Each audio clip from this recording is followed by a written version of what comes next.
La médecine pratiquée au cours de ces 30 dernières années, c'est-à-dire la médecine chimique, n'est plus unique et toute puissante.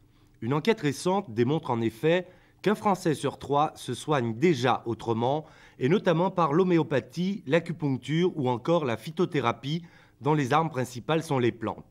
L'aromathérapie, quant à elle, utilise les huiles essentielles extraites de ces plantes, des huiles connues depuis bien longtemps, mais dont l'efficacité a été démontrée il y a quelques années seulement par des médecins prouvant leurs résultats dans des cas où la chimiothérapie avait échoué.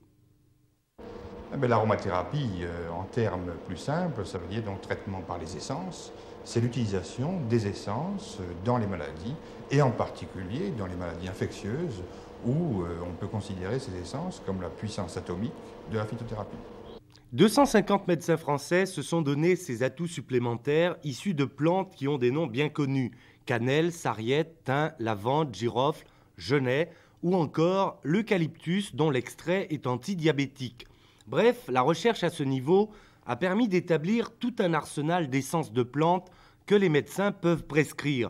Mais leur formation ayant été axée sur la chimiothérapie, les essences de plantes sont pour eux une technique d'appoint à l'efficacité reconnue. Pour tous ceux qui viennent nous consulter, qui ne se sentent pas bien dans leur peau, qui n'ont jamais rien de grave, pour tous ceux qui sont porteurs d'une symptomatologie tout à fait bénigne, eh bien, je pense que la nature reste, pour ces gens-là, pour ces patients, le plus perfectionné de tous les laboratoires du monde. L'aromathérapie, c'est-à-dire le traitement, je le répète, donc des maladies par les essences de plantes, nous ne cesserons de le répéter, est du domaine médical. Et elle se doit d'avoir une place de choix dans la médecine actuelle et surtout dans la médecine de demain.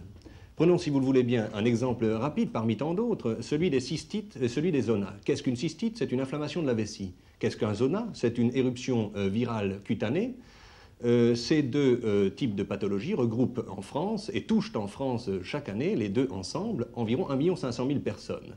Et nous avons, avec nos traitements par les plantes et par les arômes de plantes, environ 90 à 95% de succès. Ce n'est pas une médecine exclusive, c'est une médecine qu'on peut utiliser à titre exclusif, mais également qu'on peut associer à la médecine traditionnelle et à l'homéopathie. Vous êtes-vous formé à cet arsenal médical tout seul ou alors est-ce quelque chose qui est donné dans la formation d'ensemble du médecin?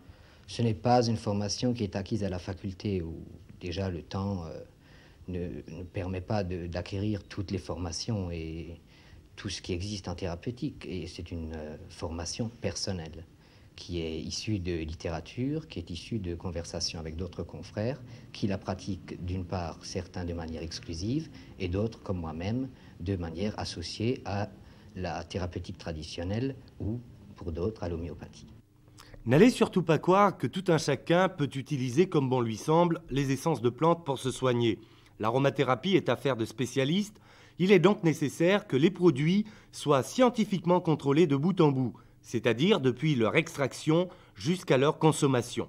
D'où la nécessité pour les médecins de travailler en collaboration avec les fabricants d'essences de plantes et les pharmaciens qui, eux, sont venus à cette médecine naturelle presque par obligation, mais aussi pour ne pas être dépassés. Il fait de l'aromathérapie en réponse aux prescriptions médicales d'abord. Et les problèmes particuliers, ce sont des problèmes de fabrication et des problèmes d'approvisionnement et de stock, et de qualité de produit qu'il faut surveiller et qu'il faut vérifier.